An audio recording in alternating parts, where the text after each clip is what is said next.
राधे राधे।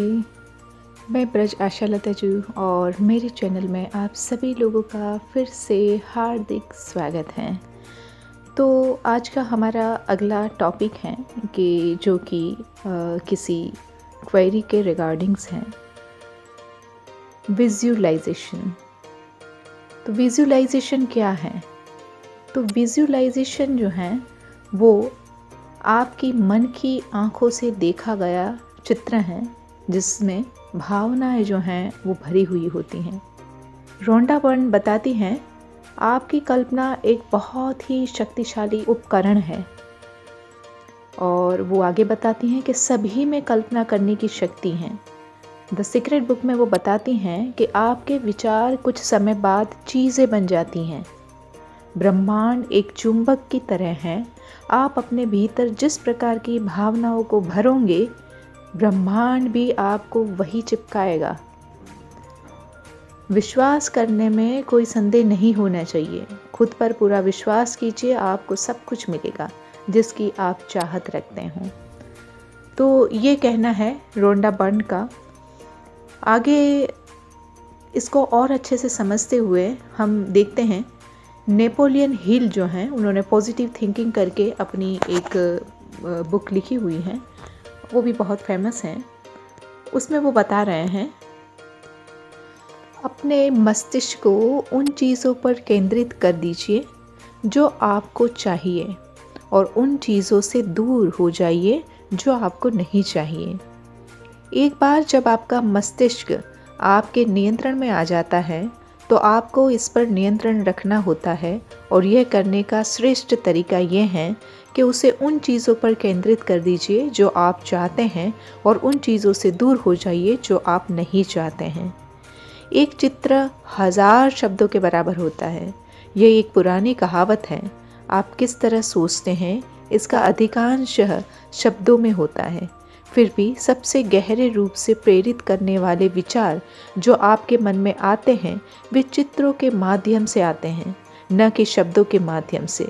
यदि आपके मन में कोई विचार आता है, यह प्रायः किसी चीज़ के घटित हुए चित्र के रूप में होता है, न कि आपके मन में चलते हुए किसी वाक्य के रूप में। चित्र सोचने का एक शीघ्र और शक्तिशाली तरीका है। आपके मस्तिष्क की योग्यता शब्दों में निर्माण के स्तर से कहीं अधिक पुराने और गहरे स्तर पर होती है।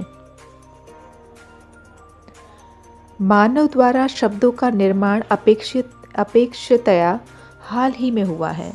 चित्रों और आकृतियों का आपकी भावनाओं और आवेश पर सीधा मौलिक प्राथमिक आकर्षण होता है, जबकि शब्दों के प्रति अप्रत्यक्ष आकर्षण होता है। शब्दों का मस्तिष्क के सबसे गहरे स्तर द्वारा स्वीकार किया जाने और उनके द्वारा प्रभावित होने से पहले शब्दों को चित्रों के रूप में परिवर्तित किया जाना जरूरी है। इसीलिए आपको अपने विचारों को अनुशासित करना और जो चीज़ आप चाहते हैं वे हितकारी विशेषताएं जो आप हासिल करना चाहते हैं उनकी कल्पना करना सीखिए। आपको सीखना चाहिए। मान लीजिए उदाहरण के लिए प्रबलता यह विशेषता है जिसकी आपको ज़रूरत महसूस होती है। स्वयं को यह कहकर संतुष्ट मत कीजिए कि मुझे और भी प्रबल होना चाहिए, बल्कि यह कल्पना कीजिए कि यदि आप और प्रबल हो गए तो आप कैसे लगेंगे, आपके चेहरे की अभिव्यक्ति क्या होगी, आपका शारीरिक हाव भाव कैसा होगा। तो यहाँ पे हमको नेपोलियन हिल जो है वो भी विजुअलाइजेशन के बारे में इनडायरेक्टली हमको समझा रहे हैं।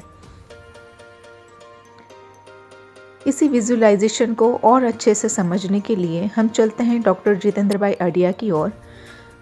मेरी सारी चर्चाएं जो होती हैं लॉ ऑफ अट्रैक्शन को लेके, मन की शक्तियों के बारे में लेके, तो हमेशा मैं जितेंद्र भाई अढ़िया का नाम लेती हूँ, क्योंकि डॉक्टर जोसेफ मर्फी के बाद में जितेंद्र भाई अढ़िया मेरे लिए आदर्श हैं। तो इसलिए आज हम जो हैं जितेंद्र भाई अढ़िया का एक शॉर्ट जो है वो इंट्रो ले लेते हैं, ताकि आप सब लोगों को भी पता चले कि डॉक्टर जितेंद्र भाई अढ़िया आखिर हैं कौन। तो डॉक्टर जितेंद्र अढ़िया अनेक अवार्डों से सम्मानित डॉक्टर जितेंद्र अढ़िया की जन्मभूमि राजकोट गुजरात है। आप मेडिकल डॉक्टर रहे हैं। 30 वर्षों से अधिक समय तक आपने चिकित्सा के क्षेत्र में भिन्न भिन्न पदों पर रहकर चिकित्सा सेवा की है। अब आप एक अलग ही क्षेत्र में कार्यरत हैं और यह क्षेत्र है माइंड पावर प्रशिक्षण का। इस तरह के प्रशिक्षण की शुरुआत आपने 1991 में की थी। अपने इस ज्ञान को आपने भारत ही नहीं, दुनिया के अन्य अनेक देशों में भी पहुंचाया है। अपने माइंड पावर के बाद स्मरण शक्ति, रिलेशनशिप, NLP, मोटिवेशन, लीडरशिप और डिप्रेशन जैसे अन्य अनेक विषयों पर कार्यक्रम और पुस्तकें तैयार कर उपलब्ध कराई हैं। आपने माइंड पावर कार्यक्रम बैंकॉक, हांगकांग, ग्वांगझू, चीन, Antwerp, Belgium, Kampala, Johannesburg, Venezia, New York, Chicago, Los Angeles, Dallas, Raleigh, Orlando, Tampa, San Diego, New Jersey, Santa Maria तथा टोरंटो आदि में सफलतापूर्वक आयोजित किए हैं।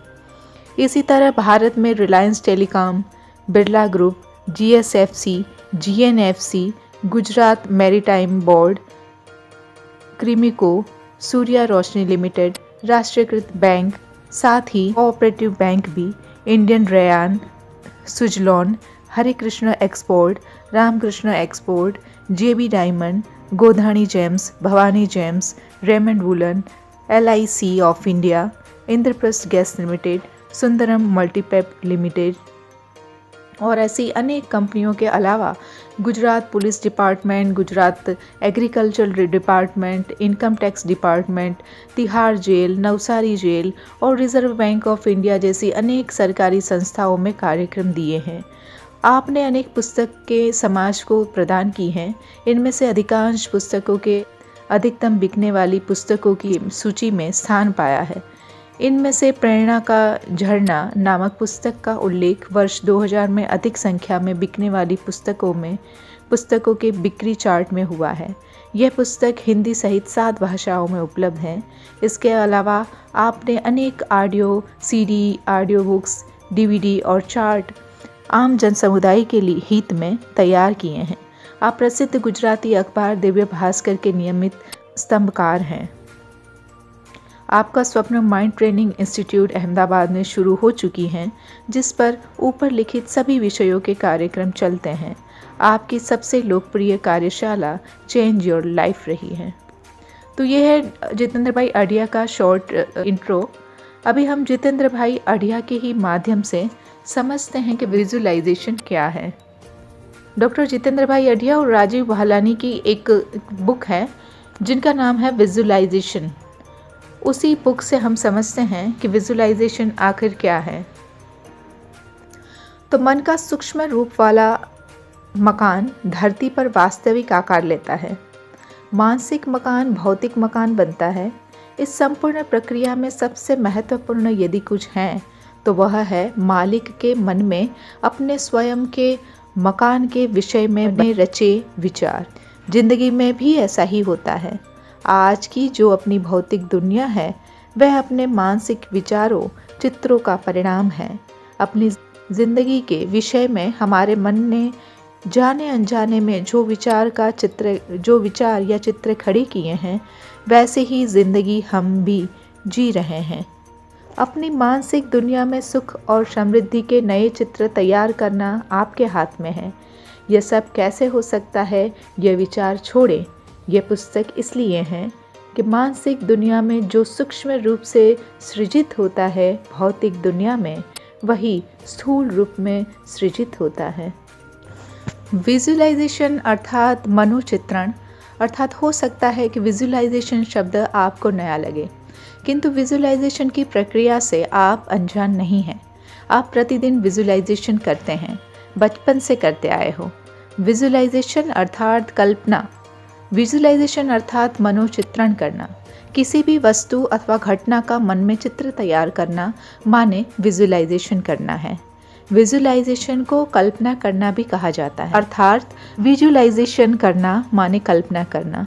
विजुअलाइजेशन के रूप में पहचाने जाने वाली कल्पना की यह प्रक्रिया अधिकांशतः कहाँ देखने को मिलती है, अधिकतर कैसे लोग विजुअलाइजेशन करते हैं वो हम देखते हैं। कोई शिल्पकार जब उबड़ खाबड़ आड़े टेढ़े आकार वाले पत्थर पर नजर डालते हैं तो उसके मन में एक मूर्ति आकार लेने लगती है। साथ ही मन में जो मूर्ति बन जाती है और इसके अनुसार शिल्पकार के हाथ काम करते जाते हैं। विजुअलाइजेशन केवल कलाकारों का काम है ऐसा नहीं है। आप बहुत ही सृजनात्मक ढंग से विजुअलाइजेशन कर सकते हो। नई जिंदगी का सृजन करने के लिए हमें जो चाहिए वह सब प्राप्त करने के लिए आपको विजुअलाइजेशन करना होगा। जिस तरह चित्र, शिल्प, नृत्य, डिज़ाइन या फिल्म किसी व्यक्ति के विजुअलाइजेशन का परिणाम है, ठीक उसी तरह अपनी ज़िंदगी भी हमारे द्वारा जाने अनजाने किए गए विजुअलाइजेशन का परिणाम है। क्या आप जानते हैं कि विजुअलाइजेशन के पीछे कौन सा विज्ञान काम करता है? समस्त ब्रह्मांड सृजनात्मक ऊर्जा का धधकता समुद्र है। हम भी इसी का अंश है। इसलिए सृजनात्मकता प्रत्येक व्यक्ति में होती है। विजुअलाइजेशन और उसके परिणामों के उदाहरण हमें अपनी फिल्मों में बार बार देखने को मिलते हैं। धीरूभाई अंबानी की सफलता के ऊपर बनी फिल्म गुरु में गुरुकांत देसाई खाली स्टेडियम में खड़े खड़े इस बात को विजुअलाइज करते हैं कि उनकी अपनी कंपनी की वार्षिक बैठक इसी स्टेडियम में आयोजित हो रही है। कंपनी के सभी शेयर होल्डर्स इस वार्षिक साधारण सभा में उनके सामने उपस्थित हैं और वे उन्हें संबोधित कर रहे हैं। कंपनी की प्रगति से शेयर होल्डर्स प्रसन्न हैं। कंपनी के भविष्य के विषय में स्वयं स्टेज पर से प्रोत्साहक घोषणा कर रहे हैं और शेयर होल्डर्स बार बार ताली बजा रहे हैं। भावुक होकर गुरुकांत देसाई ऐसा विजुअलाइज करते हैं और वास्तव में ऐसा ही होता भी है। एक समय ऐसा भी आता है तब सच्चे अर्थों में कंपनी के शेयर होल्डर्स की संख्या इतनी अधिक बढ़ जाती है कि कंपनी की वार्षिक साधारण सभा स्टेडियम में आयोजित करनी पड़ी। रिलायंस का यह जीवंत उदाहरण है जिसे फिल्म में बहुत अच्छे ढंग से बताया गया है। इस पर से ये ध्यान आता है कि धीरूभाई अंबानी भी अपने उज्जवल भविष्य के लिए विजुअलाइजेशन करते रहे हैं। तो यह विजुअलाइजेशन का महत्व और विजुअलाइजेशन जो है वो किस प्रकार से कौन कौन कर सकता है। अभी हम ये समझते हैं कि विजुअलाइजेशन जो है वो करना किस तरीके से है। तो ये चीज़ हम जितेंद्र भाई अढ़िया के द्वारा समझते हैं। तो जितेंद्र भाई अढ़िया जो हैं वो अपने प्रेरणा का झरना बुक में लिखते हैं, मन की 4 अवस्थाएं होती हैं जिसे अंग्रेजी में बीटा, अल्फा, थीटा और डेल्टा अवस्था कहते हैं। यह हमारी जागृत अवस्था है। इस अवस्था में हम न तो सुषुप्त अवस्था में होते हैं और न ही जागृत अवस्था में। यह अवस्था अलग ही होती हैं जिसे अंग्रेजी में ट्रांस अवस्था कहा जाता है। थीटा, इस अवस्था के दौरान हम निद्रा में सुषुप्त में होते हैं। डेल्टा, इस अवस्था के दौरान हम मूर्छा में होते हैं। डॉक्टर ओसे सिल्वा ने जब इन चारों अवस्थाओं के EEG यानी कि इलेक्ट्रोइंसेफेलोग्राफ निकाले और उसकी रिपोर्ट देखी तब उन्हें एक निश्चित सार प्राप्त हुआ कि जब हम डेल्टा अवस्था यानी कि मूर्छा में होते हैं तब हमारे मस्तिष्क में से निकलने वाली इलेक्ट्रिक तरंगों की संख्या प्रति सेकंड 1 से 4 होती हैं। जब हम अजागृत होते हैं तब हमारे मस्तिष्क में से निकलने वाली तरंगों की संख्या 4 से 7 होती हैं, जिसे थीटा अवस्था कहते हैं। अल्फा अवस्था के दौरान इन तरंगों की संख्या प्रति सेकंड 7 से 14 की होती हैं और तब हम अर्ध जागृत होते हैं। जब हम जागृत अवस्था बीटा स्टेज में होते हैं तब इन तरंगों की संख्या प्रति सेकंड 14 से अधिक होती हैं। इन 4 अवस्थाओं में से अल्फा अवस्था को समझना बहुत आवश्यक है। यह ऐसी अवस्था है जिसमें न तो हम जागृत होते हैं और न ही अजागृत बल्कि अर्ध जागृत होते हैं। इस अवस्था के दौरान हम अर्ध जागृत मन को जो भी सूचना देते हैं वह उसमें अंकित हो जाती हैं। उसके पश्चात वह बाहर की दुनिया में एक हकीकत के रूप में प्रकट होती हैं। अर्ध जागृत मन को सूचना देने के लिए अल्फा अवस्था में जाना आवश्यक है, क्योंकि अजागृत अवस्था थीटा अवस्था में हम किसी भी प्रकार की सूचना देने में असमर्थ होते हैं। जागृत अवस्था बीटा अवस्था के दौरान यदि हम सूचना देते हैं तो जागृत मन आर्ग्यूमेंट, दलील शक्ति एवं शंका शक्ति के कारण उस सूचना को हमारे अर्ध जागृत मन तक पहुंचने नहीं देता है। इस वजह से हमें प्रत्येक सूचना जो कि हम हमारे मन को देना चाहते हैं वह हमें अल्फा अवस्था में जाकर ही देनी चाहिए। आपको शायद पता न होगा कि अल्फा अवस्था में किस प्रकार जा सकते हैं। अल्फा अवस्था में 2 प्रकार से जाया जा सकता है। एक तो कुदरती रीति से, अर्थात जागृत अवस्था में से नींद में जाने से पहले और सुबह उठने से पहले, अर्थात सुषुप्त अवस्था में से जागृत अवस्था में आने से पहले हम इस अवस्था में से गुजरते हैं। जबकि दूसरे प्रकार से अपनी इच्छा के अनुसार कुछ पद्धति द्वारा भी अल्फा अवस्था में जा सकते हैं। इन पद्धति में से एक आसान पद्धति है रिलैक्सेशन। तो रिलैक्सेशन के बारे में जो है वो कभी हम एक और डिटेल वीडियो डाल देंगे कि किस प्रकार से हम रिलैक्सेशन में जाके अपना विजुअलाइजेशन कर सकते हैं। अभी हम अपना विजुअलाइजेशन को ही समझने के ऊपर फोकस करते हैं।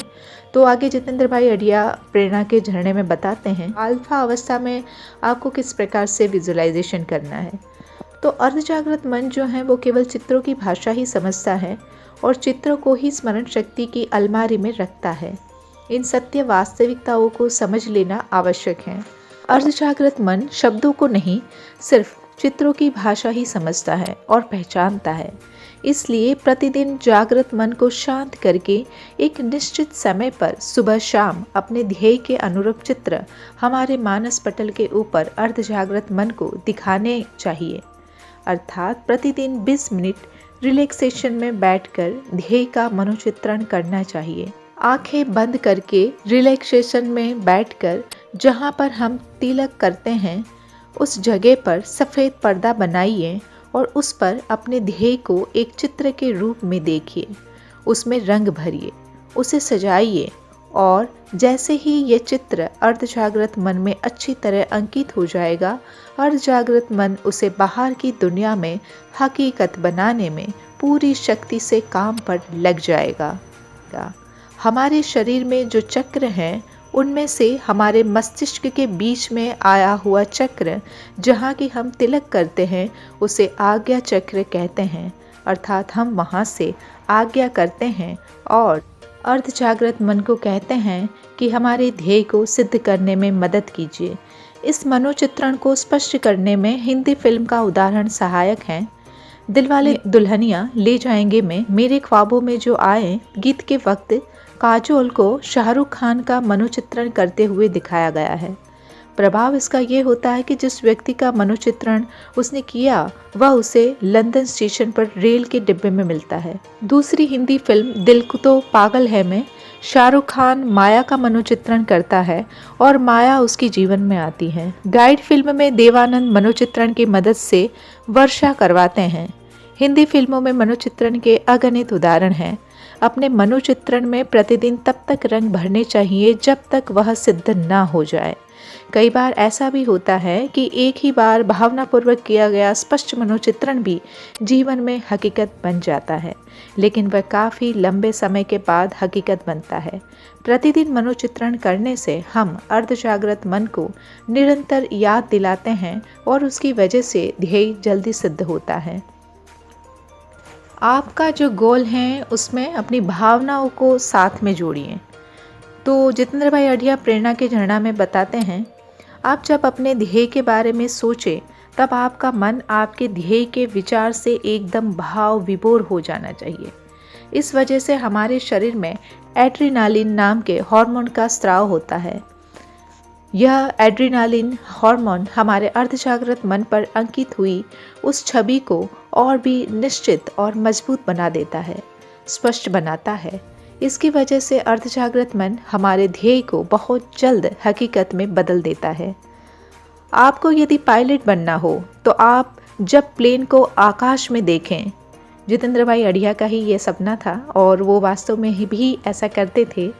और वो पायलट तो बन नहीं पाए, लेकिन उनका अपना खुद का प्लेन है और उसको वो फिर भी उन्होंने सीखा कि कैसे उसको चलाते हैं। पायलट तो हैं, लेकिन बस खाली शौक के लिए उसको उन्होंने बिजनेस में कन्वर्ट नहीं किया।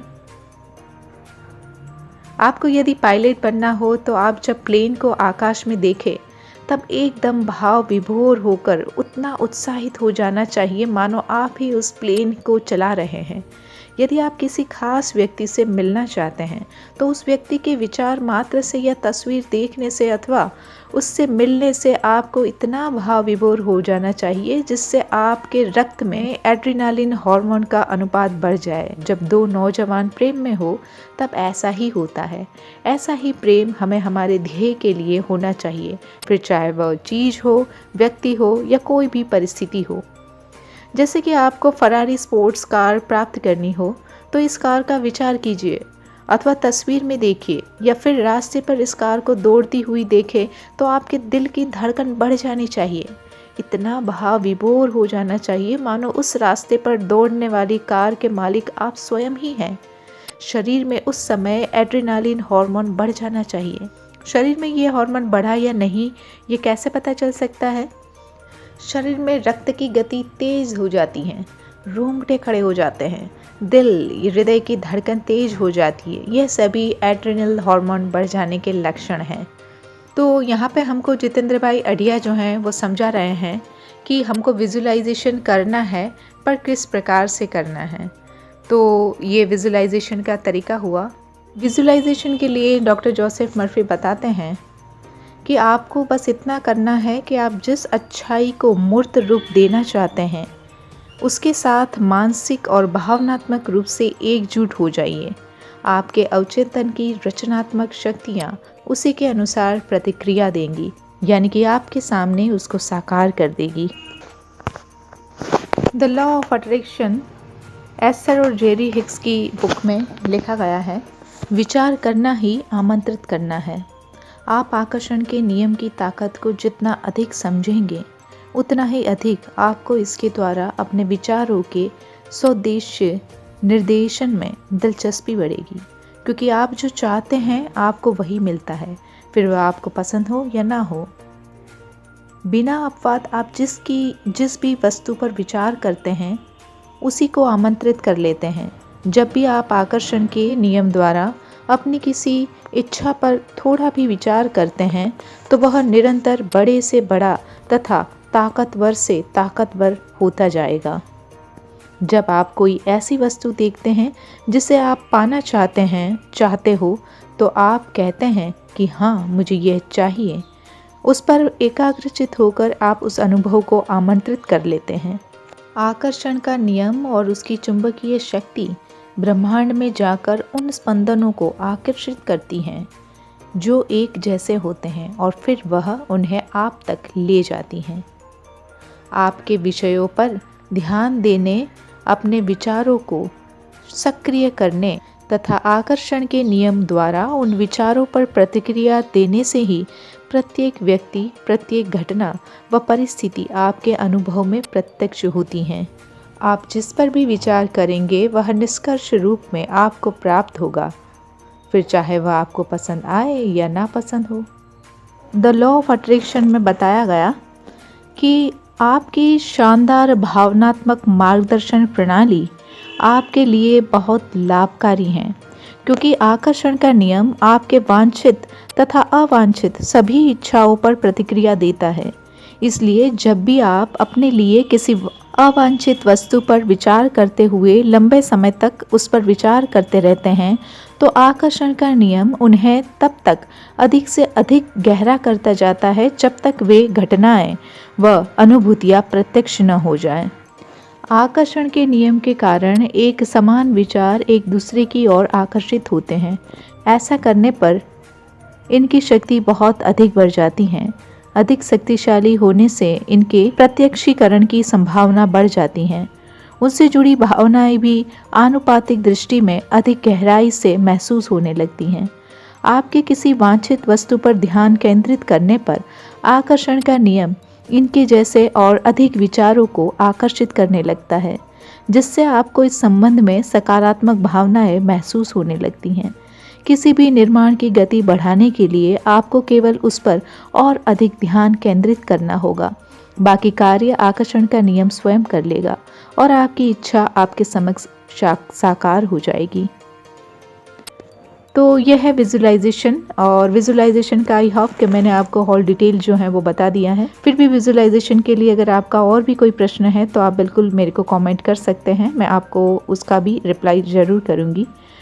और मेरी आप सभी लोगों से यही प्रार्थना है कि अगर आप लॉ ऑफ अट्रैक्शन को समझना चाहते हैं, आप अगर अवचेतन मन की शक्तियों के बारे में और भी समझना चाहते हैं, तो जिन जिन बुक्स का मैं यहाँ पे आपको कोटेशंस दे रही हूँ उस बुक्स को आप भी पढ़िए। तो आपको जो है आपका इन विषयों के ऊपर जितना नॉलेज जो है वो शार्प होगा, उतना ही आप आपकी लाइफ में आप प्रैक्टिकली ला सकते हो। तो मुझे इतना ध्यान से और प्यार से सुनने के लिए आप सभी लोगों का बहुत बहुत धन्यवाद। Thank you very much. All the best. जय श्री राधे।